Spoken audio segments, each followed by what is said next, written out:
मैंने आप व्यक्ति से अगर 1 घंटे बात करें तो 1 घंटे में आधे घंटे बाद उसका ध्यान लगेगा कि कहीं और चला गया है। ये जो अवसाद की स्थिति है इससे बचना। सोच करके आए हो या यहाँ पर निकलना बड़े अच्छे प्रश्न। हम तो डॉक्टर साहब सब अपने से ही, चूंकि आपके पास हम 2 माह पूर्व आए और मेरे स्वास्थ्य में सुधार हुआ, मेरा वजन भी कम हुआ, काफी चीजें बेहतर हुई।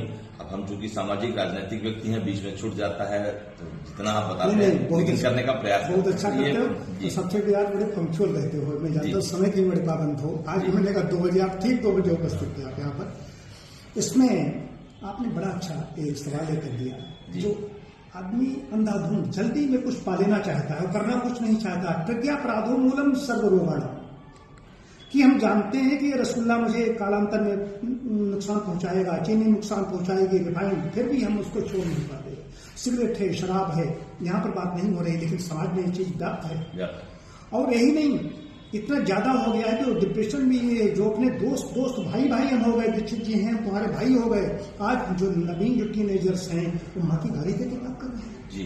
ये मैंने इस पर बहुत बड़ा सोचा, बाहर निकलते कान फटते हैं, कहाँ निकलूं कहाँ जाऊं, इसलिए अपने कैद रहना ही ज्यादा अच्छा है। एक उनके अंदर उत्तेजना है, वो सब आच्छादित हैं। ये आगे बहुत बड़ा विनाश का एक लक्षण है, एक चिंतनीय है। इस पर मैंने कानून बनाने के लिए कहा था कि सार्वजनिक स्थलों पर खुलेआम जैसे धूम्रपान प्रतिबंध लगाया, वैसे इस पर प्रतिबंध लगाएं कि गाली किसी के कान में हो जा रही है, किसी को कष्ट दे रही है, तो एक प्रज्ञा अपराध, जानबूझ करके जो संग्रह करेंगे, कहा उमा भाई कहा मरे, जो जानबूझ करके जानता है कि सिगरेट पीना स्वास्थ्य के लिए हानिकारक है, जानबूझ जानता है कि असमय 2 बजे भोजन कर लेना चाहिए, 1 से 2 के बीच में हो जाना चाहिए, 4 बजे कर रहे हैं, रात के 12 बजे खा रहे हैं, यही प्रज्ञा अपराध है। ये सारे रोगों का कारण है। और जो मानसिक अशांति है, डिप्रेशन है, एंग्जाइटी की आपने बात कही, ये क्यों एंग्जाइटी क्यों? उसका कारण है उनको अंदर जन्म तो मिला है, देखने में टाई और कोट पैंट पहने बैठे हुए हैं, लेकिन उन्होंने जीवन की जीने की कला नहीं है। वो हमारी संस्कृति से, जो भारतीय संस्कृति है, वैदिक संस्कृति से बहुत दूर है। वो जल्दी कुछ पा लेना चाहते हैं, लेकिन समझने की विशेष बात यह है दीक्षित जी कि यहां से जैसे तैसे तो उसने इकट्ठा कर लिया, साम्राज्य भी खड़ा कर लिया, जो भी किया, लेकिन अंदर से खोखला हो जाता है। और जैसे नहीं कहा जाता है कि जहां जहां गाय जाती है वहां बछड़ा उसको अपनी मां को ढूंढ लेता है।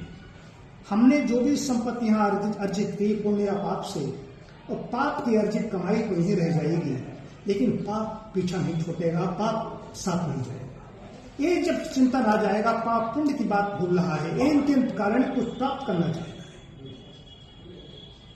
तो बस ये है कि जीवन जीने की कला है त्याग। ये भारतीय संस्कृति तेन भंजिता त्याग की संस्कृति है, ये तपोमय संस्कृति है। और जो त्यागी हुए आप देख लीजिए, जितने भी हुए हैं कि कबीर को सब जानते हैं, और बहुत बड़े बड़े पूछो कि उसमें कौन था, बहुत बड़ा विश्व का सबसे था, भूल पति भी कौन था, हर साल बदलते रहते हैं, एक कबीर को सब जानते जी। तो इसमें बहुत ज्यादा जिसकी सादगी, जो प्रकृति के नजदीक रहता है, जिसकी आवश्यकताएं कम है, वही सुखी है, वही एंग्जाइटी है, वही सबसे दूर है। बस यही 2 मूल प्रश्न थे, वीडियो को लंबा नहीं खींचेंगे। और मित्रों, आपके मन में यदि कोई प्रश्न आ रहे हैं तो आप कमेंट करके भी पूछ सकते हैं डॉक्टर साहब से। मैं इस पोस्ट को डॉक्टर साहब को टैग करूंगा। लाइव वीडियो होता तो प्रश्न सीधे आ जाते हैं, क्योंकि मैंने बताया कि नेटवर्क चले जाने की वजह से ब्रेक हो जाता है, या कभी आप वाईफाई के एरिया में होंगे तो फिर करेंगे।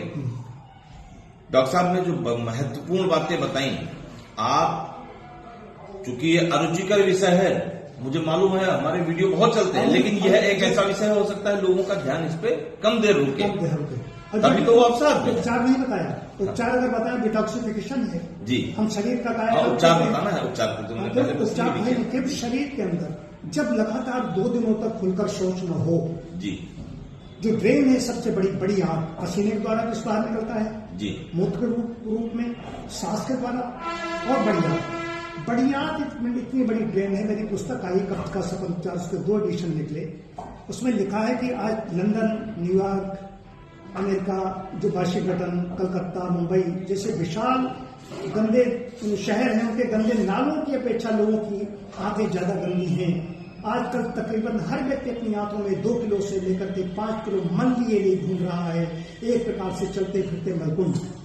और इसके बारे में और सबसे बड़ी बात यह है, डॉक्टर कुलरंजन मुखर्जी बहुत बड़े चिकित्सक हुए हैं, जहां पर गांधी जी भी अपने रोगियों को भेजते थे।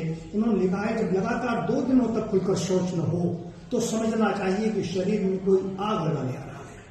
तो पेट साफ, रोग साफ। पेट अगर साफ रहे तो कोई रोग नहीं होगा। यदि कोई रोग हो गया है तो सबसे पहले पेट की सफाई पर ध्यान देना होगा। वो चाहे आहार के द्वारा साफ हो जाए, व्यायाम के द्वारा हो जाए, या फिर संशोधन चिकित्सा देनी पड़े, पंचकर्म, प्राथमिक चिकित्सा और षटकर्म। मैंने दवा से जितना दूर है उतना ही बेहतर। दवा दवाए रोग को करे नहीं निर्मूल। दवा शामक होती है, जितनी दवाएं उनको दवा देती है रोग जी, वो संशोधन नहीं करती है। तो आप अपने आहार पर ध्यान दें ताकि कोई रोग न हो। अगर हो गया है तो फिर पैसा मत मिले रोग हो जाने पर। उससे निश्चित तौर पर वार्तालाप को आप लोगों ने सुना होगा, और डॉक्टर साहब नेचुरोपैथ हैं, इसके साथ साथ इन्होंने अपना पूरा जीवन प्रकृति को समर्पित भी किया है। पूर्व में भी मैंने वीडियो डाले, जैसे पशु पक्षियों से प्रेम, पेड़ों से प्रेम, इस प्रकार का एक आश्रम वातावरण आपने बना रखा है। मैं नियमित यहाँ पर आता हूँ और 2 महीने में मैंने अपने जीवन में वास्तविकता में सुखद अनुभूति। मैंने डॉक्टर साहब से एक दिन कहा मेरा स्वास्थ्य सही हुआ, ये एक बड़ा विषय नहीं है। स्वास्थ्य को हम बीमार नहीं थे, थोड़ा सा वजन ज्यादा था, वो मुझे थोड़ा सा भी और भी कम करना है, हो जाएगा। मेरे अंदर से एक स्फूर्ति जो आई, मुझे जो अच्छा लगने लगा। तो मित्रों, प्रकृति के पास जाएंगे, जैसा डॉक्टर साहब आप मुझे बताते हैं, ये मेरा शब्द नहीं है, प्रकृति के पास जाएंगे तो प्रकृति की गोद में हम लोग हैं और प्रकृति हर प्रकार का उपचार अपने पास रखती है। बस हमको आपको प्रकृति से प्रेम रखना है। आज सुबह डॉक्टर साहब ने बहुत अच्छी एक बात कही। उन्होंने कहा कि एक माँ के बेटे के फांस लग जाती है तो उसको कष्ट होता है, और हम लोग तो परमपिता परमेश्वर की संतान हैं, हमको कष्ट होता है तो परमात्मा को भी कष्ट होता है। लेकिन हमको ऐसे कार्य करने हैं कि परमात्मा को कष्ट ना हो, प्रकृति को कष्ट ना हो। प्रकृति की शरण में जाएंगे तो निश्चित तौर पर हम लोग स्वस्थ रहेंगे, स्वस्थ भारत बनेगा, तभी एक संपन्न भारत का निर्माण होगा।